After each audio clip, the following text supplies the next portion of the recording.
Welcome to my channel. Python programming video সিরিজের এই ক্লাসে আমি তোমাদের লিস্ট মেথডস পড়াবো। এর আগের ভিডিওতে লিস্ট নিয়ে আমি বেসিক কিছু জিনিস আলোচনা করে এসেছি, তার লিঙ্ক আমি ডেসক্রিপশনে দিয়ে রাখবো, তোমরা সেই ভিডিও দেখে নিও। লিস্ট মেথডসের মধ্যে অনেকগুলোই মেথডস আছে, দেখো যেমন append, copy, clear, count, extend, index, insert, pop, remove, reverse এবং সর্ট। এই যে মেথডসগুলো আছে, এই মেথডসগুলো কীভাবে ইউজ করা হয় এবং এগুলোর কি কাজ সেটাই তোমাদের আমি প্র্যাকটিক্যালি এই ক্লাসে দেখাবো। প্রথমে তোমাদের দেখাই কিভাবে লিস্ট তৈরি করা যায়। তো এলএসটি যদি লিস্টের নাম হয়, এলএসটি ইকুয়ালস থার্ড ব্র্যাকেটের মধ্যে আমি যে এলিমেন্টগুলোকে দেবো সেগুলো হচ্ছে লিস্টের এলিমেন্ট। আর লিস্ট যেহেতু এনি টাইপ অফ ডেটাকে হোল্ড করতে পারে, তাই লক্ষ্য করো আমি এখানে 3 ধরনের ডেটা টাইপের ভ্যালু দিয়েছি একটা লিস্টের মধ্যে, এবং লিস্ট সেটাকে স্টোর করতে পারবে। এবার আমি প্রিন্ট করছি, কাকে? লিস্টকে প্রিন্ট করবো, এলএসটিকে প্রিন্ট করছি। লক্ষ্য করো এখানে লিস্টটা সুন্দরভাবে প্রিন্ট হয়ে যাচ্ছে। তাহলে এইটা প্রথমে দুটো ইন্টিজার টাইপের ভ্যালু, তারপরটা স্ট্রিং ভ্যালু, তারপরটা দেখতে পাচ্ছ ফ্লোট টাইপের ভ্যালু। তো লিস্টের মধ্যে আমি আর কিভাবে ইনপুট নিতে পারি? তো লিস্টের মধ্যে আমি ইউজারের কাছ থেকে ইনপুট নিতে পারি। তার জন্য আমি করতে পারি LST equals to list eval input, then enter elements of list।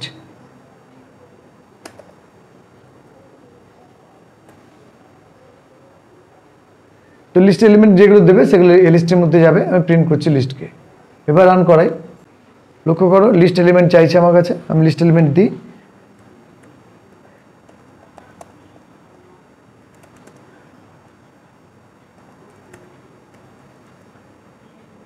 এবার যদি আমি এন্টার প্রেস করি তাহলে দেখো লিস্টের মধ্যে আমাকে এলিমেন্টগুলো দিয়ে দিচ্ছে। তো এইভাবে আমি ইউজার কাছ থেকে এলিমেন্ট নিতে পারি।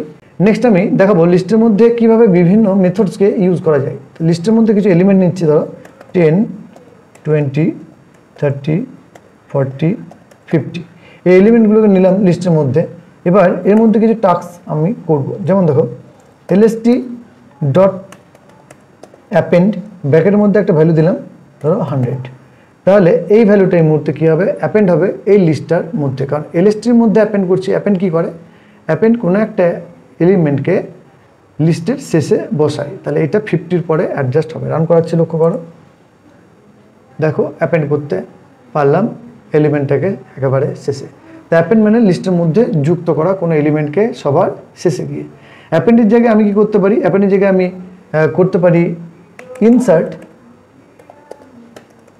ইনসার্ট করার পর আমি ইনসার্ট পজিশন দেবো এখানে ইন্ডেক্স নাম্বার 2, আর ভ্যালু ইনসার্ট করছি 100। এবার রান করাচ্ছি, লক্ষ্য করো এই যে 100 ভ্যালুটা দেখো 2 নম্বরে চলে এসছে, যে 2 নম্বর ইন্ডেক্সে 100 ভ্যালুটা চলে এসছে, দেখতে পাচ্ছি। তো ইনসার্ট দিয়ে নির্দিষ্ট কোনো ইন্ডেক্সে আমরা ভ্যালু বসাতে পারি, শুধু অ্যাপেন্ড দিয়ে আমরা শেষে গিয়ে ভ্যালুটাকে বসাতে পারি। নেক্সট আমরা দেখাবো এক্সটেন্ড কীভাবে ইউজ করে, এক্সটেন্ড মেথড। তো এল ইকুয়ালস আরেকটা আমি লিস্ট নিচ্ছি, যার মধ্যে 200 আর 300 দুটো ভ্যালু নিচ্ছি। এবার আমি এখানে কী করবো? এখানে আমি করব এলএসটি ডট এক্সটেন্ড, আরও বাড়াচ্ছি এলএসটিকে। কাকে দিয়ে এক্সটেন্ড করছি? আমি এলকে দিয়ে এক্সটেন্ড করছি। তো এলএসটির সঙ্গে আমি এই মুহূর্তে এলকে যুক্ত করছি। তার ফলে কী হবে? এটা এক্সটেন্ড হবে এলএসটিটা বড় হবে, লক্ষ্য করো। তো এলএসটির মধ্যে এলিমেন্ট আমি দিতে পেরেছি এক্সটেন্ড করে। এক্সটেন্ড কী করে? একটা অলরেডি তৈরি করা লিস্টকে অন্য একটা লিস্টের মধ্যে ইমপ্লিমেন্ট করা যায়, বা ইটারেশনের সাহায্যে কয়েকটা এলিমেন্টকে এখান থেকে বের করে অন্য একটা লিস্টে বসানো যেতে পারে using extend keyword, extend method. Next আমি তোমাদের দেখাবো এখান থেকে কীভাবে কপি করা যায়। তো আমি ধরো একটা লিস্ট বানাচ্ছি, যার নাম দিচ্ছি L3 ইকুয়ালস টু, আমি করছি এলএসটি ডট কপি। তো কপি করার ফলে কী হবে? কপি করার ফলে এলএসটি পুরো এলিমেন্টগুলো L3-র মধ্যে কপি হবে। তো আমি প্রিন্ট করা এবার L3-কে প্রিন্ট করাচ্ছি, এবং লক্ষ্য করো L3-র মধ্যে যে এলিমেন্টগুলো আছে প্রত্যেকটাই প্রিন্ট হচ্ছে। তো L3-র মধ্যে কে কে আছে? L1 আছে, লক্ষ্য করছি। তো L1 মানে এই যে আমরা কপি করলাম এলএসটি ডট কপি, তো এলএসটিকে কপি করলাম, লিস্টটাকে কপি করলাম কার মধ্যে? L3-র মধ্যে, নিয়ে L3-কে প্রিন্ট করাচ্ছি। তাহলে ওই লিস্টে প্রিন্ট হচ্ছে যেটা এলএসটির মধ্যে আছে। এইভাবে কপি নিয়ে কাজ করে। নেক্সট তোমাদের দেখাবো আমি কাউন্ট নিয়ে কাজ করে। তো আমি তার জন্য এক কাজ করি, এখানে করব কাউন্টের কাজ করছি, তো কাউন্টের জন্য করব এলএসটি ডট কাউন্ট। কাকে কাউন্ট করছি, ধরো আমি এখান থেকে 10কে কাউন্ট করছি। 10 যেহেতু আমার একটাই আছে, তাই আমি কয়েকটা এলিমেন্টকে আরও 10 করে দিই, যাতে এলিমেন্টগুলো তুমি বুঝতে পারো। তো 3টে 10 করে দিলাম আমি এই মুহূর্তে। আমি কাউন্ট করছি 10কে এলএসটি থেকে, কিন্তু কোনো ভেরিয়েবলের মধ্যে স্টোর করছি না, তো একটা ভেরিয়েবলের মধ্যে স্টোর করি। সি নাম দিলাম, সি ইকুয়ালস, এবার আমি প্রিন্ট করাচ্ছি সিকে। তো এই মুহূর্তে সিকে যদি প্রিন্ট করে, সির মধ্যে কী আছে, 10 কতগুলো আছে সেটা কাউন্ট করে দেবে। 3টে আছে, তা আউটপুট 3 আসবে। দেখো 3 এসছে, কারণ 3টে এর মধ্যে কী আছে, 10 আছে। তো কী রিটার্ন করলো, নাম্বার অফ 10 কতগুলো আছে। কাউন্ট রিটার্ন কী করে, কত একটা এলিমেন্ট কতবার একটা লিস্টের মধ্যে আছে। নেক্সট দেখো এখানে করব ইন্ডেক্স। তো আমি ইন্ডেক্স ফাইন্ড করছি, ধরো তো আমি 10 দিয়েই করব। ইন্ডেক্স ফাইন্ড করো 10, এই 10 যে এলিমেন্ট আছে তার ইন্ডেক্স কত, তো ইন্ডেক্স ফাইন্ড করছি আমরা। তো রান করাই, দেখো 10-এর ইন্ডেক্স 0 দিচ্ছে। দেখো লক্ষ্য করো, কারণ অনেকগুলোই 10 আছে। তো প্রথমের যে অ্যাপিয়ারেন্স মানে ফার্স্ট অ্যাপিয়ারেন্স অফ এলিমেন্টে প্রথম যখন দেখা গেল তার যে ইন্ডেক্স, সেই ইন্ডেক্সটা কিন্তু রিটার্ন করে এখানে। তো ইন্ডেক্স 0কে রিটার্ন করলো, যেহেতু এলিমেন্টটা 0 ইন্ডেক্সে প্রথম দেখা গেছে। নেক্সট তোমাদের ডিলিট করার ব্যাপারটা দেখায়। তো এল ইকুয়ালস টু একটা লিস্ট নিচ্ছি, যার মধ্যে 3টে এলিমেন্ট নিচ্ছি। এবারে যদি আমি পুরো এন্টায়ার লিস্টকে ডিলিট করতে চাই, সেই ক্ষেত্রে আমাকে কী করতে হবে, সেই ক্ষেত্রে আমাকে এল ডট রিমুভ, আমি এল ডট রিমুভ দিয়ে কোনো একটা পার্টিকুলার এলিমেন্টকে ডিলিট করতে পারি। যেমন এল থেকে আমি রিমুভ করছি 45কে, তো 45 দিলাম। এবার যদি আমি এলকে প্রিন্ট করাই এখানে, তাহলে এলের মধ্যে কী থাকলে লক্ষ্য করো, 45কে আমি রিমুভ করিয়েছি এই এলিমেন্টগুলো থেকে। তো এল ডট রিমুভ রান করাই, দেখো এলিমেন্টটা রিমুভ হয়ে গেছে। কিন্তু আমি এল এইখানে যদি করতাম এলএসটি থেকে রিমুভ করছি আমি 10কে, তো এই ক্ষেত্রে কিন্তু প্রথমের 10টা রিমুভ হবে। এখানে একটা এরর আছে, এলএসটি রান করা এটাকে, দেখো লক্ষ্য করো প্রথমে 10টা রিমুভ হয়ে গেছে লিস্ট থেকে, কারণ আমি এখানে রিমুভ করেছি। তো রিমুভ করলাম, 10 রিমুভ হলো, কিন্তু ফার্স্ট অ্যাপিয়ারেন্স দেখতে পেলে রিমুভ কীভাবে কাজ করলো। নেক্সট আমি পপকে দিয়ে কাজ করে, পপ কীভাবে কাজ করে দেখো, এলএসটি ডট পপ। এবার পপ, শুধু পপ কী করছে, শুধু পপ লাস্ট আইটেমটাকে ডিলিট করবে, মানে 10 লাস্টের 10টিকে ডিলিট করবে। লক্ষ্য করে রান করাচ্ছি, এবং লাস্টের 10টা ডিলিট করেছে, লক্ষ্য করছো, কারণ পপ লাস্টেরটা ডিলিট করে।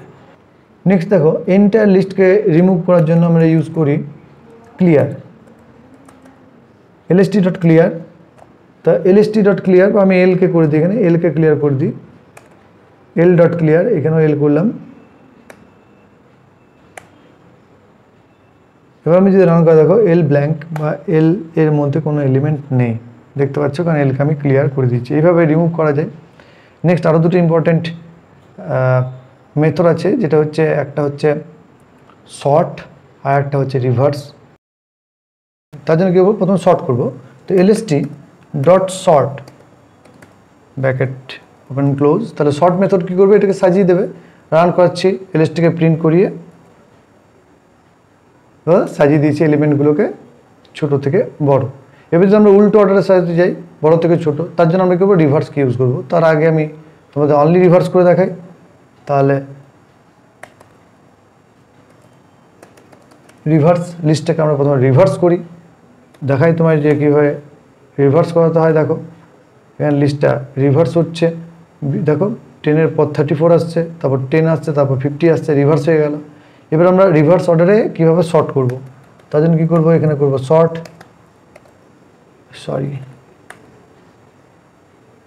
এখানে করব শর্ট, এবং এলএসটি ডট শর্ট আর ব্র্যাকেটের মধ্যে এখানে হবে রিভার্স ইকুয়ালস ট্রু। লক্ষ্য করো, এবার যদি আমি রান করাই, তাহলে এটা ডিসেন্ডিং অর্ডারে কিন্তু শর্ট হবে। লক্ষ্য করো, এটা ডিসেন্ডিং অর্ডার। তো ডিসেন্ডিং অর্ডারের জন্য এলএসটি ডট শর্ট, লিস্টের নেম ডট শর্ট, ব্র্যাকেটের মধ্যে রিভার্স ইকুয়ালস টু ট্রু, এবং অ্যাসেন্ডিংয়ের জন্য রিভার্স দেওয়ার কোনো প্রয়োজন নেই। এবং অনলি রিভার্স করার জন্য কী করবো, এলএসটি ডট রিভার্স। মনে রাখবে এটা কোনো ভেরিয়েবলের মধ্যে রাখবে না, এক্স ইকুয়ালস টু করলে এক্সকে প্রিন্ট করা দেখলে নান প্রিন্ট করতে পারে, তাই এটাই সঠিক পদ্ধতি, এভাবে প্রিন্ট করাবে। আর লাস্ট যেটা ইম্পর্টেন্ট তোমাদের ভুলে গেছি দেখাতে, যে কিভাবে আমরা লেন্থকে প্রিন্ট করাতে পারি। তো তার জন্য সিম্পল লিস্টে নেওয়া আছে। এখানে আমি করব লেন, LEN, লেন ব্র্যাকেটের মধ্যে LST। LST লেন্থটা প্রিন্ট করবে, মানে কতগুলো এলিমেন্ট আছে। রান করেছি, লক্ষ্য করো, রান করলো, দেখো এলিমেন্ট এর মধ্যে 8টা এলিমেন্ট আছে। তো এইভাবে লেন মেথড কাজ করে।